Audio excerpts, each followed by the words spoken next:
کائنات نے اپنے ذمہ لیا ہے، رزق کا ذمہ اللہ کہتے ہیں میں ہوں، تو رزق کا ذمہ دار بنتے ہیں۔ بہت سارے لوگ کہتے ہیں اتنا خاندان بڑا ہو جائے گا، کہاں سے کھلاؤ گے، کیسے کھلاؤ گے، کیسا پورا کرو گے؟ اللہ رب کائنات کا فرماتے ہیں نحن نرزقہم و ایاکم، لوگوں تم پریشان کیوں ہوتے ہو؟ تمہیں روزی ہم دیتے ہیں، تمہارے اولادوں کو روزی ہم دیتے ہیں، سارے معاملات ہمارے ذمہ ہیں، ساری کائنات کا رزق میرے ذمہ ہے، تم پریشان ہوتے ہو کیوں؟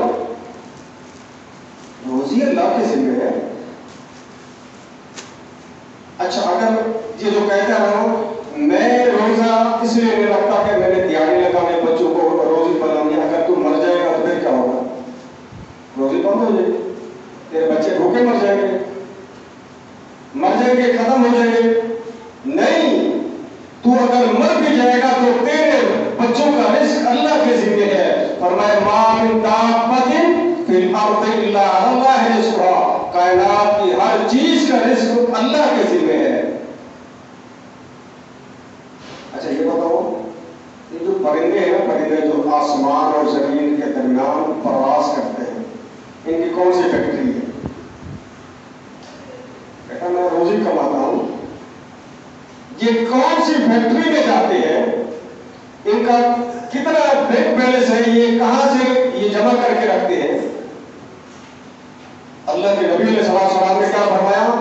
لوگوں جس طرح اللہ پر توکل کرنے کا حق ہے، بھروسہ کرنے کا حق ہے، اگر لوگوں تم اللہ پر اس طرح توکل کرو گے، بھروسہ کرو گے، تو اللہ رب کائنات اس طرح ان پرندوں کو روزی دیتا ہے، تمہیں بھی روزی دیتا ہے۔ پرندوں کو اللہ پر توکل ہے، بھروسہ ہے، مگر جس کو اللہ رب کائنات نے احسن المخلوقات بنایا ہے، لقد خلقنا الانسان فی احسن تقویم، میں نے انسان کو اچھی صورت میں بنایا ہے، اس کو اچھی سیرت دی ہے، اس کو اچھا میں نے دین دیا، اچھا طریقہ دیا، میں نے اس کو ہر لحاظ سے اچھا بنایا ہے۔ یہ اچھا نہیں بنتا، یہ اپنے آپ کو نیچے سے نیچا پیش کرتا ہے۔ جانور ہے وہ، اس کا توکل بھروسہ اللہ پر ہے، اور اس کا توکل بھروسہ کس پر ہے؟ فیکٹری پر ہے۔ اس کا توکل بھروسہ کس پر ہے؟ دکان پر ہے۔ اس کا توکل بھروسہ کس پر ہے؟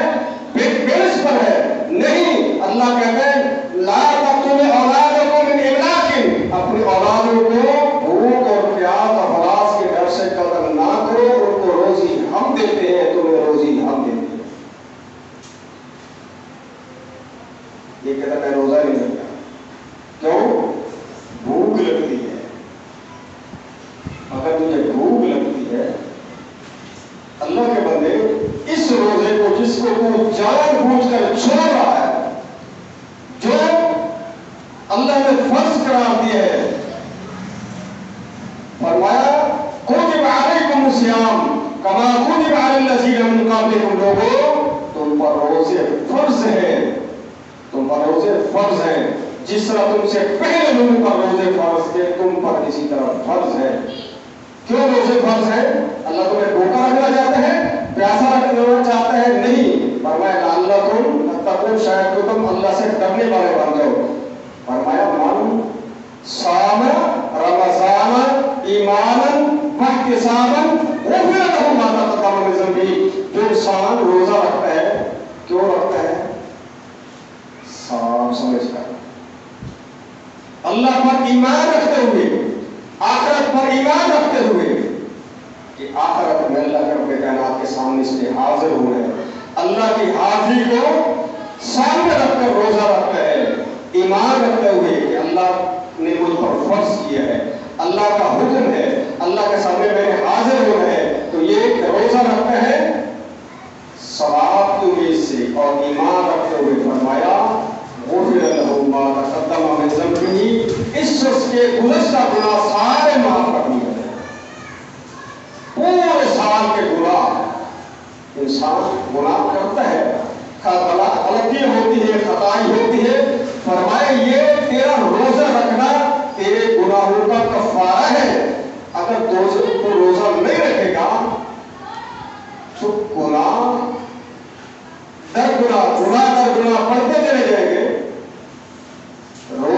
اللہ رب کائنات نے اس کی گنجائش کس کو کی ہے، رخصت کس کو کی ہے؟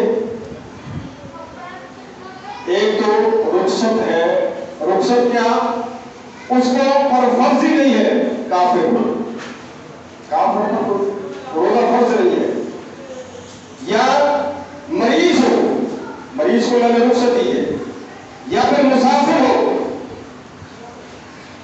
اللہ نے اس کو بھی رخصت دی ہے۔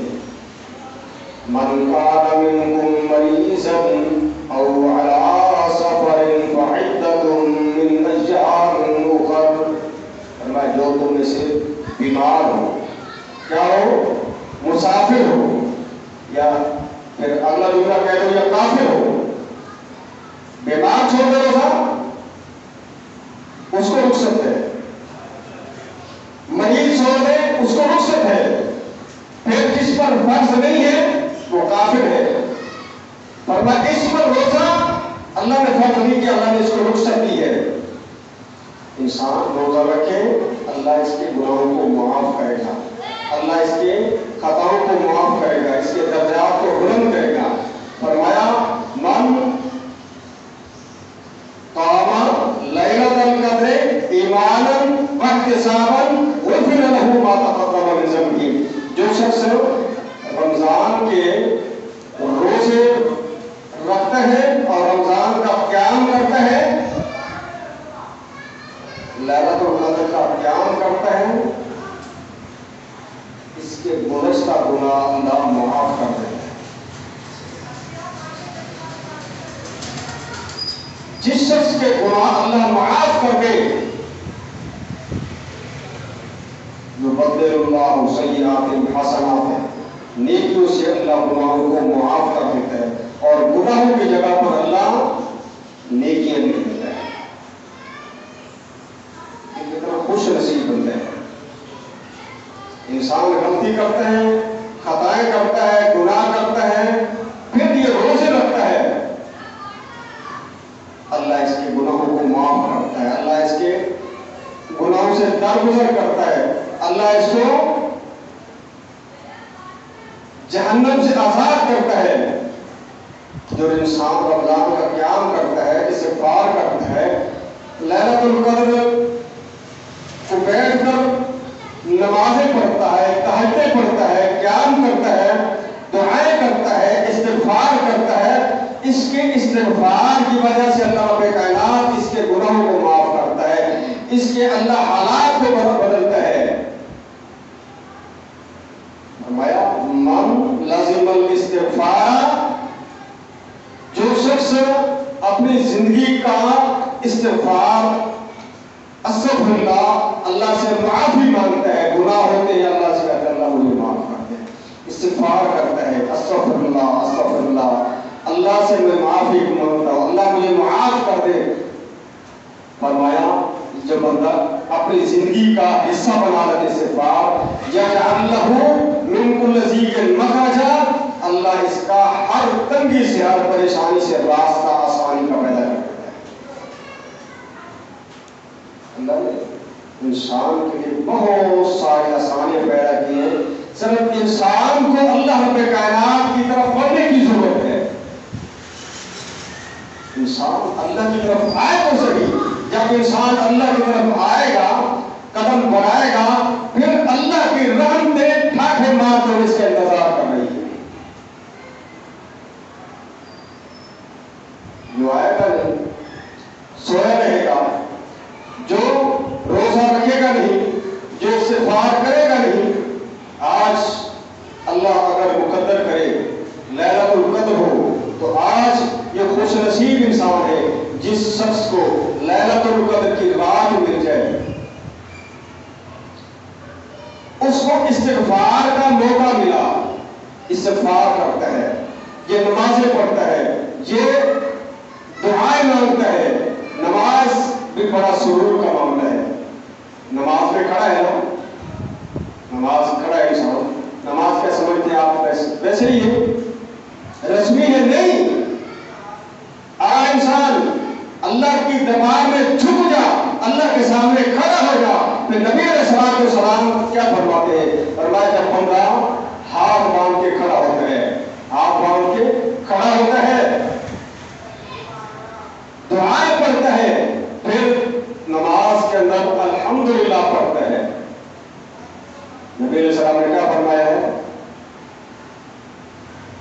جب بندہ کہتا ہے الحمدللہ رب العالمین،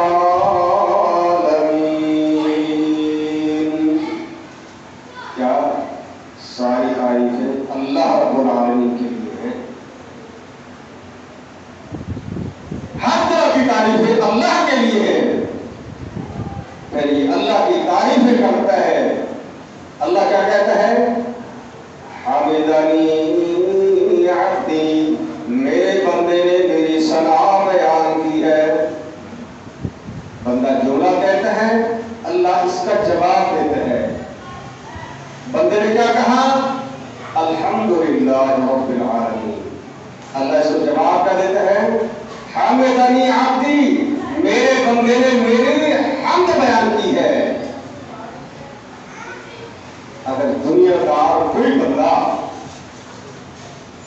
کسی عام بندے کا جواب دے، اس کو بلا کر اس سے مجلس کرے، اس سے گفتگو کرے، اس کا حال پوچھے، اس کے احوال پوچھے، یہ خوشی سے سماتا نہیں، کہتا ہے میری فلاں سے ملاقات ہے، میری فلاں سے گفتگو ہوئی ہے، میرے وزیر اعظم سے گفتگو ہوئی ہے، میری صدر سے ملاقات ہوئی ہے، ان سے میری گفتگو ہوئی ہے، میرا اس سے تعلقات ہے، بڑا خوش ہوتا ہے۔ مگر یہ خوش نصیب کتنا بڑا ہے، جس خوش نصیب کی ملاقات اللہ سے ہو رہی ہے، یہ اللہ کی تعریف کرتا ہے، الحمدللہ رب العالمین، اللہ اس کو جواب دیتے ہیں حامدنی عبدی، میرے بندے نے میرے حمد بیان کی ہے۔ بندہ کہتا ہے کیا؟ الرحمن الرحیم، کہ اللہ رب العالمین سب سے بڑا مہربان، نہایت رحم کرنے والا ہے۔ جب بندہ یہ جملہ کہتا ہے، اللہ اس کا جواب دیتا ہے اسمعانی عبدی، میرے بندے نے میری ثنا بیان کی ہے۔ بندہ جملہ کہتا ہے، اللہ جواب دیتا ہے۔ یہ بندہ کم خوش نصیب ہے جو اللہ کے سامنے کھڑا ہے، جملہ کہتا ہے، اللہ اس کو جواب دیتا چلا جاتا ہے۔ بندہ کیا کہتا ہے؟ لیلۃ القدر میں کھڑا ہے، مالک یوم الدین کا جملہ کہتا ہے، اللہ جواب دیتا ہے مجدنی عبدی، میرے بندے نے میری بزرگی بیان کی ہے۔ بندہ کہتا ہے ایاک نعبد و ایاک نستعین، اے اللہ میں تیری عبادت کرتا ہوں، تجھ سے مدد مانگتا ہوں۔ اللہ کہتے ہیں ھذا بینی و بین عبدی، یہ میرے اور میرے بندے کے درمیان آگ و آگ تقسیم ہے۔ کیا؟ الحمدللہ رب العالمین، اس نے اللہ کی تعریف کی ہے، اور الرحمن الرحیم، اللہ کس نے ثنا بیان کی ہے، مالک یوم الدین، اللہ کس نے بزرگی بیان کی ہے، اللہ کی تعریفیں کرتا چلا جاتا ہے، تعریفیں کرتا جاتا ہے۔ بندہ کہتا ہے ایاک نعبد، اللہ میں تیری عبادت کرتا ہوں، ایاک نعبد، اللہ تیری ہی عبادت کرتا ہوں۔ اب اللہ کہتے ہیں ھذا بینی و بین عبدی، یہ آگ و آگ میرے اور میرے بندے کے درمیان تقسیم ہے۔ وَلِعَبْدِی مَا سَأَلَ، میرا بندہ جو مجھ سے سوال کرے گا میں اس کو دوں گا۔ یہ سوال، یہ انعام کس کو ملے گا؟ جو روزہ نہیں رکھتا، نماز نہیں پڑھتا، گھر میں سویا ہے؟ نہیں، یہ مقابلہ اس سے ہوتا ہے جو بندہ اللہ رب کائنات کے سامنے آ کر کھڑا ہوتا ہے، اللہ کے سامنے ہاتھ باندھ کر اللہ کی تعریفیں کرتا ہے اور اللہ کی ثنا بیان کرتا ہے، اللہ کی بزرگی بیان کرتا ہے۔ اللہ رب کائنات اس کو ہر جملے کے ساتھ جواب دیتا ہے۔ پھر اللہ کہتے ہیں وَلِعَبْدِی مَا سَأَلَ، میرا بندہ سوال کرے گا میں اس کو دیتا چلا جاؤں گا۔ بندہ تو آ تو صحیح، اللہ کے سامنے تو جھک تو صحیح، اللہ سے ملاقات کر تو صحیح، تو اللہ کے دربار پر آ، پھر دیکھ اللہ رب کائنات تیری بخشش کس طرح کرتا ہے، تیرے سوال کس طرح اللہ پورے کرتا ہے. کہتے میں نے اللہ سے بہت مانگا میں نے بڑی دعائیں کی ہے. تو نے دعائیں نہیں کی ہے. دعا کرنے کا موقع یہ ہے آج نماز پڑھ سجدے کر. جب سجدہ کرے گا نبی علیہ السلام نے فرمایا ہے اقرب ما یکون العبد عند ربہ وهو ساجد. بندہ جب سجدے میں ہوتا ہے اللہ کے سب سے زیادہ قریب ہوتا ہے. جب سجدہ کرتا ہے اللہ کے سب سے زیادہ قریب ہوتا ہے. اگر دنیا دار کسی کے سامنے آپ حاضر ہوتے ہیں اس سے ملاقات کرتے ہیں کتنا سرور محسوس کرتے ہیں. کہتے ہیں میں اس کے ساتھ لمبی گفتگو ہوتی ہے میری فون پہ بات ہوتی ہے بے مشابہ سامنے بات ہوتی ہے ان سے میری ملاقات ہوتی رہتی ہے. بڑا خوش ہوتا ہے. یہ بندہ اللہ کے سامنے آ کر کھڑا ہے سجدہ اللہ کے سامنے کر رہا ہے. اللہ کے قدموں میں اس نے اپنا سر رکھ دیا ہے. فرمایا بندہ اللہ کے سب سے زیادہ قریب ہوتا ہے. فرمایا بندہ دعا کرے گا اللہ اس کی دعا کو سنے گا. آپ کو سن لیلۃ القدر میں سجدے میں سر رکھ کے اللہ کے سامنے کچھ مانگ تو صحیح مگر ہم نے مانگنا نہیں ہے. کیوں؟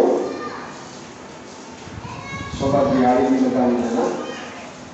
دہاڑی لگائیں گے روزی بنائیں گے روزی کا مسئلہ ہے پریشانی ہے. اور جب انسان اللہ کا نہیں بنتا ہے فرمایا من اعرض عن ذکری فإن له معیشۃ ضنکا.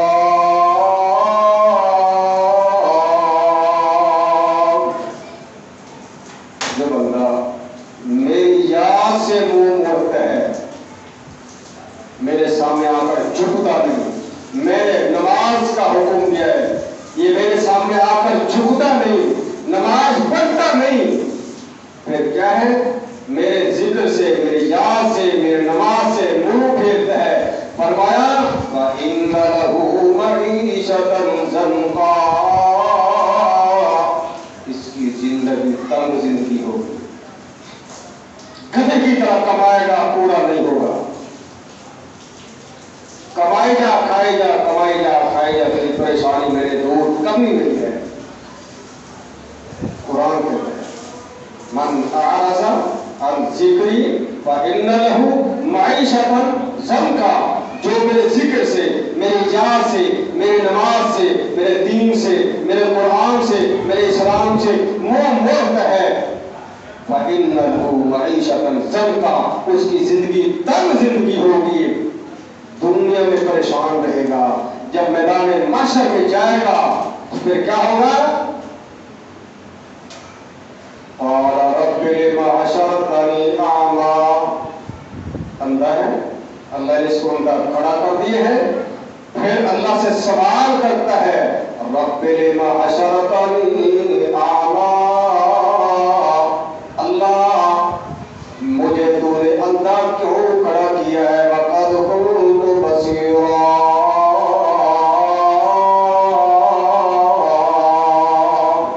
اللہ دنیا میں میں دیکھتا تھا نفع نقصان بھی سمجھتا تھا. میں نفع نقصان کے سارے معاملات میں جانتا تھا. میں ذہنی طور پر بڑا تیز تھا میری نظر بھی تیز تھی میں سارا نفع نقصان سمجھتا تھا. اللہ آج مجھے تو نے کیوں اندھا کھڑا کیا ہے؟ اللہ کیا کہے گا کذالک اتتک آیاتنا. تیرے پاس ہماری آیتیں آ گئی فنسیتھا. تو نے بھلا دیا. تیرے پاس میرا قرآن آیا قرآن کہتا ہے میں نے تجھ پر روزہ فرض کیا تو نے روزہ نہیں رکھا. میرا مؤذن تجھے آواز دیتا ہے حی علی الصلاۃ نماز کی طرف آ جا. حی علی الفلاح کامیابی کی طرف آ جا.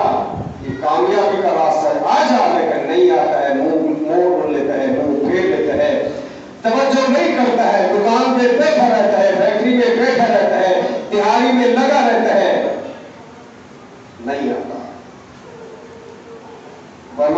نے مجھے بلا دیا تو کذالک الیوم تنسا، آج میدان محشر میں جو 50,000 سال کا دن ہے، اس 50,000 سال کے دن میں یہ اندھا ہی رہے گا.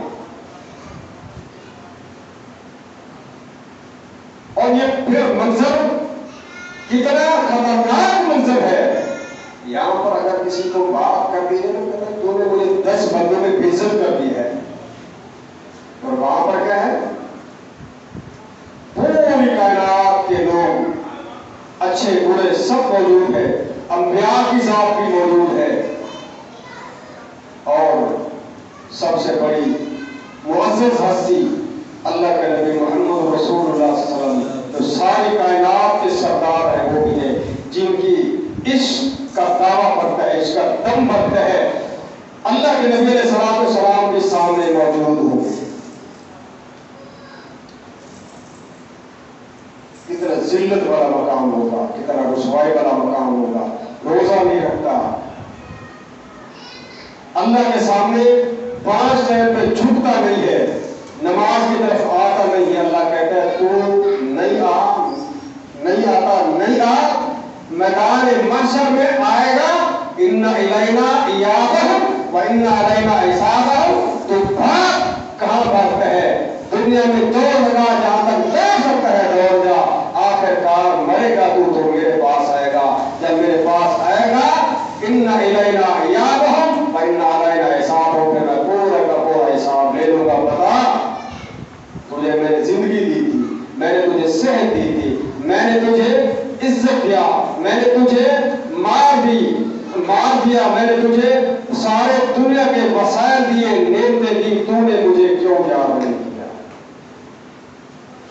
تو اللہ رب کائنات نے یہ روزہ فرض قرار دیا ہے، اور فرمایا من صام رمضان ایمانا واحتسابا غفر له ما تقدم من ذنبه ومن قام ليلة القدر ایمانا واحتسابا غفر له ما تقدم من ذنبه.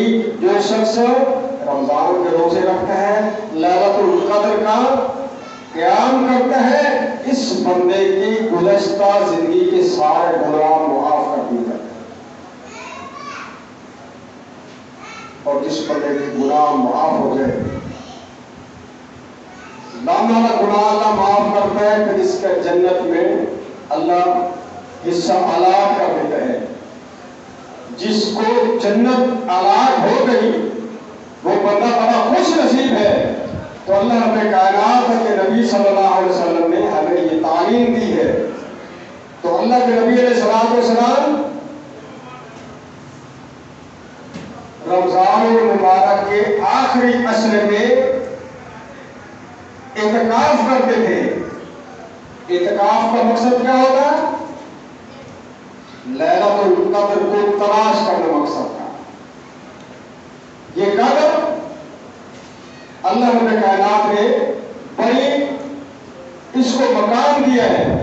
کیا اللہ کہتا ہے اِنَّا أَنزَلْنَاهُ فِي لَيْلَةِ الْقَدْرِ، میں نے اس قرآن کو قدر والی رات میں نازل کیا ہے. وَمَا أَدْرَاكَ مَا لَيْلَةُ الْقَدْرِ، آپ کو کیا معلوم کہ لیلۃ القدر قدر والی رات کیا ہے؟ فرمایا لیلۃ القدر خیر من الف شہر. لیلۃ القدر جو ہے 1000 مہینے کی عبادت سے بہتر ہے. 1000 مہینہ 83 سال اور کچھ مہینے. فرمایا ایک بندہ اگر 83 سال اور کچھ مہینوں پر عبادت کرے اور ایک بندہ آ کر لیلۃ القدر والی رات کا قیام کرتا ہے، یہ اس 83 سال کی عبادت سے اس ایک رات کی عبادت بہتر ہے. اس کا اجر و ثواب زیادہ ہے.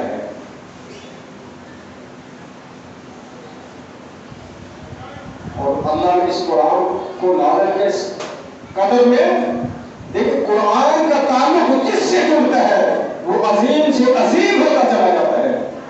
دیکھیں اس رات کے اندر اللہ رب کائنات نے کیا قرآن کو نازل کیا. قرآن اس رات میں نازل ہونے والا, اس رات کو عظمت ملی کس وجہ سے؟ قرآن سے ملی. یہ ساری راتوں سے افضل رات بن جاتی ہے. اور جس مہینے کے اندر اللہ نے قرآن نازل کیا ہے, شہر رمضان الذی انزل فیہ القرآن, رمضان کا مہینہ وہ مہینہ ہے انزل فیہ القرآن جس کے اندر قرآن نازل کیا گیا. قرآن اس مہینے کے اندر نازل ہوا. اس قرآن کی وجہ سے اس مہینے کو اللہ رب کائنات نے سارے مہینوں سے افضل بنا دیا. قرآن جس کا تعلق اس سے جڑ جائے گا, فرمایا پڑھانے والا استاذ, پڑھنے والا شاگرد, قرآن شاگرد پڑھتا ہے, استاذ پڑھاتا ہے. فرمایا خیر من تعلم القرآن تم میں سے بہترین شخص وہ ہے جو قرآن کو پڑھتا ہے اور پڑھاتا ہے.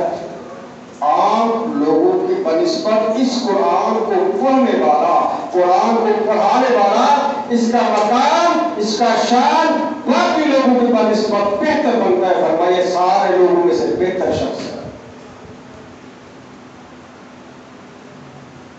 قرآن بڑا ایک مقام رکھتا ہے.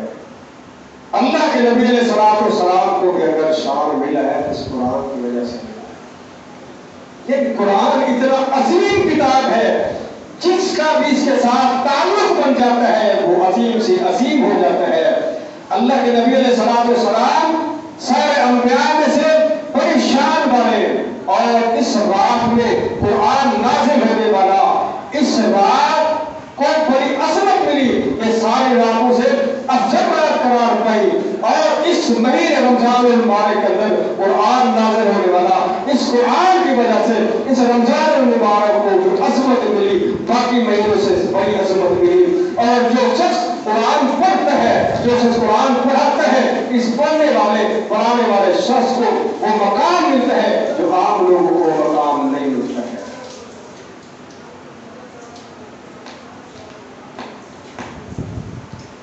آپ قرآن پڑھنے والوں کو کم درجہ والے سمجھتے ہیں؟ میں دیکھا چھوٹے بچے قرآن کی سنا رہے تھے. جب تک یہ قرآن کا حافظ بھلے 10 سال کا بچہ ہے, 7 سال کا بچہ ہے, جب تک یہ 10-12 سال کا حافظ مصلی پر کھڑا ہے, جب تک یہ رکوع نہیں کرتا ہے پیچھے والا رکوع نہیں کر سکتا. جب تک یہ سجدہ نہیں کرتا پیچھے والا بڑے صدر ہو, وزیر اعظم ہو, چھوٹا ہو, بڑا ہو, جب تک یہ سجدہ نہیں کرتا یہ سجدہ پیچھے والا نہیں کر سکتا. جب تک یہ رکوع سے سر نہیں اٹھاتا, جب تک یہ سجدے سے سر نہیں اٹھاتا, پیچھے کھڑا ہونے والا جتنی بڑی شخصیت ہے یہ سر نہیں اٹھا سکتا ہے. اگر امام سے پہل کرتا ہے, جس حافظ کو آپ نے مصلی پر کھڑا کیا ہے, جب تک یہ پہل, جب تک یہ رکوع نہیں کرتا, اس کے ساتھ موافقت نہیں کرتا ہے, اس امام سے, اس حافظ سے پہلے رکوع کر لیتا ہے, اس کے سر اٹھانے سے پہلے سر اٹھا دیتا ہے, امام سے پہل کرتا ہے. نبی علیہ السلام نے فرمایا یحول اللہ رأسہ رأس حمار, اللہ اس کا سر گدھے کا سر بنا دے گا.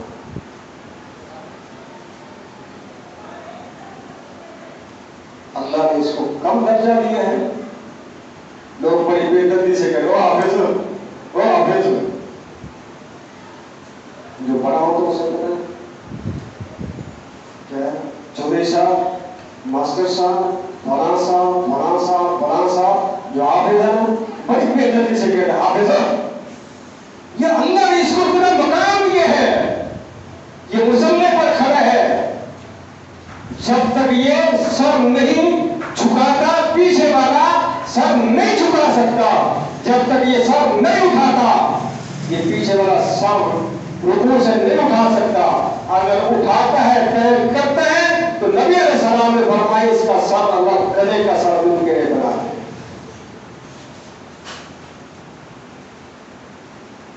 اللہ نے اس کو بڑا مقام دیا ہے، اللہ نے اس کو بڑی شان دی ہے، اللہ رب کائنات نے اس کو جو مقام دیے ہیں اور کسی کو یہ مقام نہیں ملا۔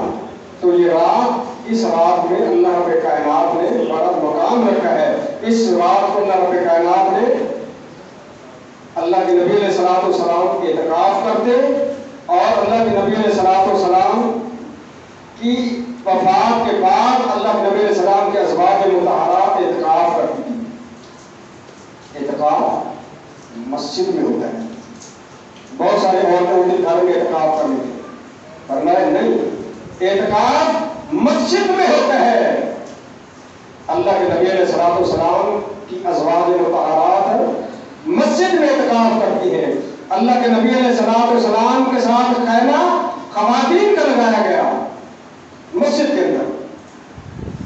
اگر مسجد میں انتظام ہے تو عورت مسجد میں اعتکاف کرے گی، گھر میں اعتکاف نہیں ہوتا۔ گھر میں بیٹھ کر ایک جگہ میں مخصوص کر لیتی ہیں عورتیں، نہیں، اعتکاف مسجد میں ہوتا ہے۔ اور جو بھی عورت خواتین اعتکاف کرنا چاہتی ہیں وہ مسجد میں کریں گی۔ وہ ایک ہمارے گھر میں کتاب رکھی تھی تحفہ رمضان، اس کے اندر خواتین کے مسجد میں اعتکاف کی حدیث لکھی ہوئی تھی، اور ایک شخص، نام میں نہیں لینا چاہتا، ایک شخص نے وہ حدیث پڑھی اور جا کے بولا کہ یار بابیوں کی کتاب میں لکھا کہ عورتیں بھی مسجد میں جا کر اعتکاف کریں۔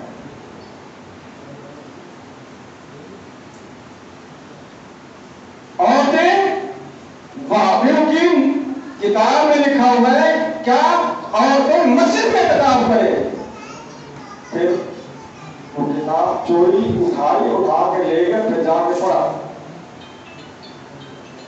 اتنا دین سے دوری، اتنا دین سے غفلت، جب انسان دین سے دور ہوتا چلا جاتا ہے، دین سے دور بدلتا چلا جاتا ہے، پھر وہ اس کو سنت بھول جاتی ہے، سنت اس کو حاصل نہیں ہوتی۔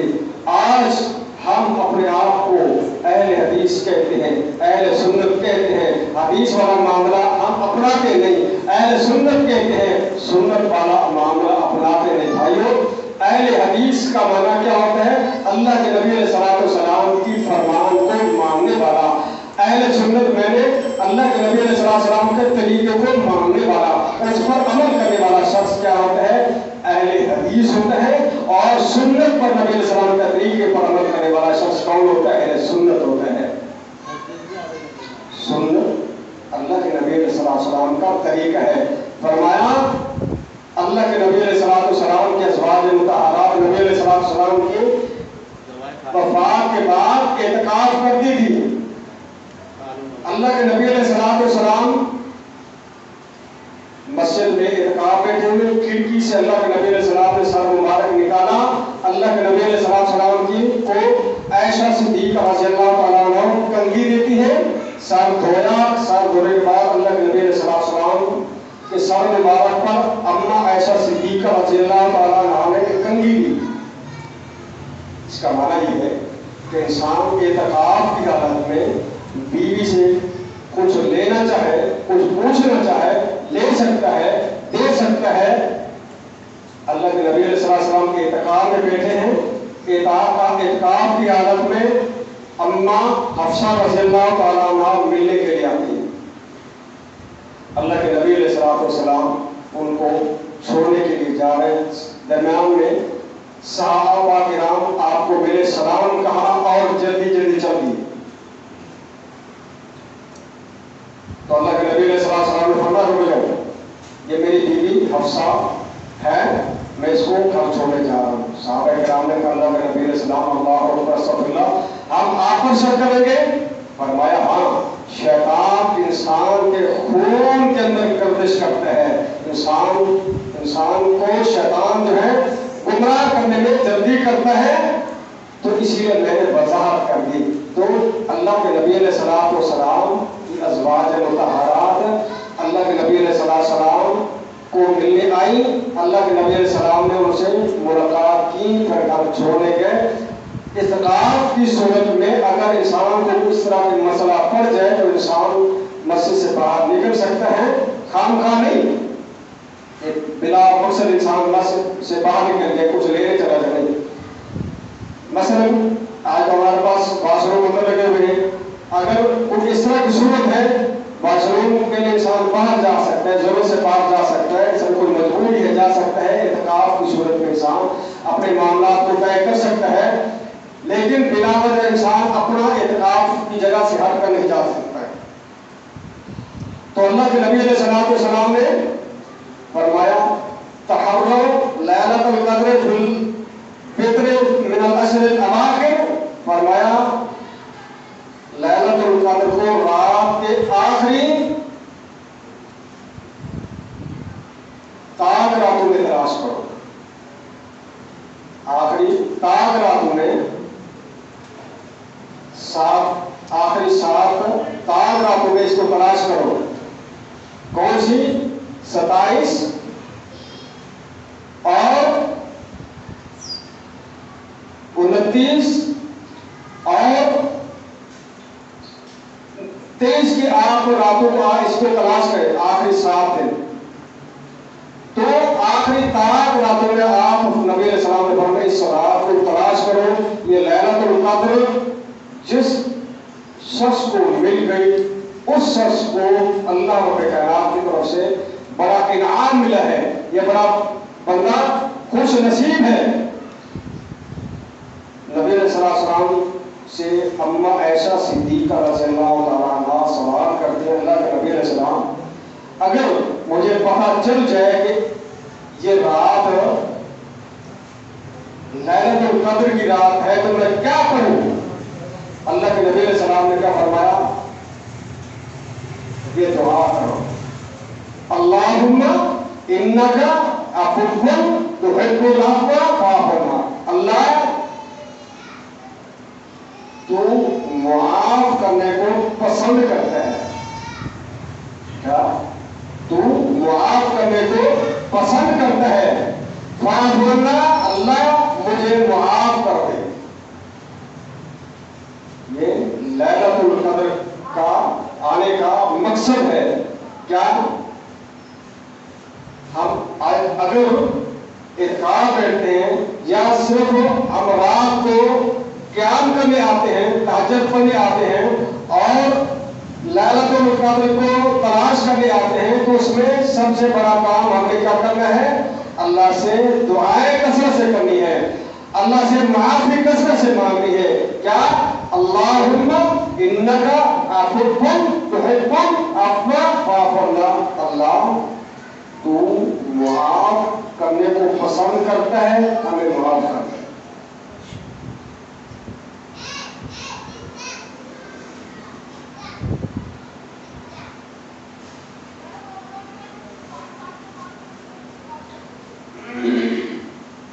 تو اللہ رب کائنات نے ہمیں یہ انعام دیا ہے. اس انعام کو ہم حاصل کریں. اللہ کے نبی علیہ السلام کا طرز عمل کیا تھا؟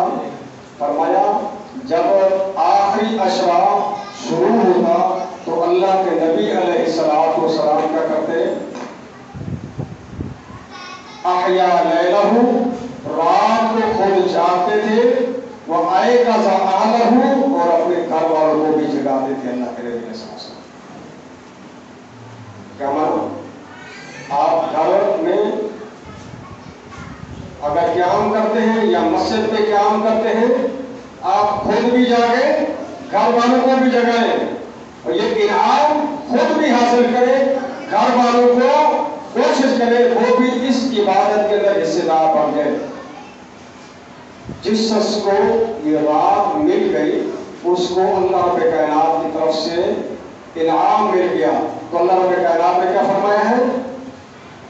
اِنَّا أَنزَلْنَاهُ فِي لَيْلَةِ الْقَدْرِ، ہم نے اس قرآن کو نازل کیا ہے کس میں؟ قدر والی رات میں، شان والی رات میں۔ اس میں شان کیسے ہے؟ فرمایا تنزل الملائکۃ والروح، اس کے اندر خصوصی طور پر فرشتے حاضر ہوتے ہیں، اور جبرائیل امین جو فرشتوں کے سردار ہے وہ بھی اس رات میں حاضر ہوتے ہیں۔ یہ رات پرسکون رات ہوتی ہے، اس رات میں گرمی نہیں ہوتی، اس رات میں سردی بھی زیادہ نہیں ہوتی، اور گرمی کا موسم ہے تو گرمی زیادہ نہیں ہوتی، نارمل سا موسم ہوتا ہے، اور یہ رات پرسکون رات ہوتی ہے۔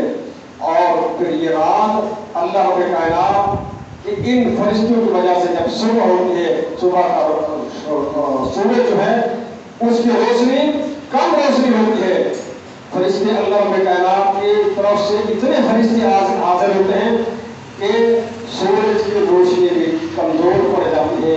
جب وہ صبح کو دن کو واپس جاتے ہیں تو وہ سورج کی روشنی ان فرشتوں کو وجہ جو زمین اور آسمان کے درمیان فضا پڑ چکی ہوتی ہے، تو ان فرشتوں کی وجہ سے وہ روشنی مانگ پڑ جاتی ہے۔ تو اس رات کے اندر فرشتے بھی حاضر ہوتے ہیں، اور اس رات کے اندر جبرائیل امین علیہ السلام حاضر ہوتے ہیں، اور اس رات کے اندر اللہ رب کائنات سے زیادہ دعائیں مانگنی چاہیے، استغفار مانگنا چاہیے۔ استغفار سے انسان کو اللہ رب کائنات کی برکتیں نازل ہوتی ہیں، اور اللہ رب کائنات اس رات کے اندر بہت سارے لوگوں کو جہنم سے آزاد کرتے ہیں۔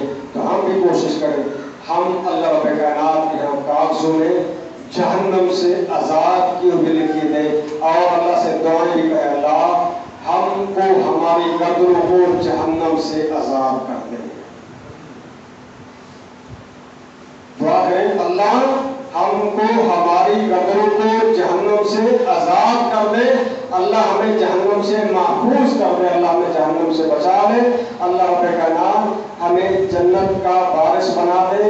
اور یہ بھی دعا کریں کہ اللہ رب کائنات جتنے مریض لوگ ہیں، جتنے بیمار لوگ ہیں، جتنے پریشان حال لوگ ہیں، اللہ تمام بیمار لوگوں کو شفا کاملہ عاجلہ عطا فرمائے، جتنے پریشان لوگ ہیں اللہ کی پریشانی دور فرمائے، اور جتنے لوگ مظلوم ہیں اللہ رب کائنات اس رات کی برکت سے ان مظلوم لوگوں کو ظلم سے نجات دلائے، جو مجبور ہیں، جو جیلوں کے اندر بند ہیں، ظلم بند ہے، اللہ رب کائنات ان کو رہائی عطا فرمائے۔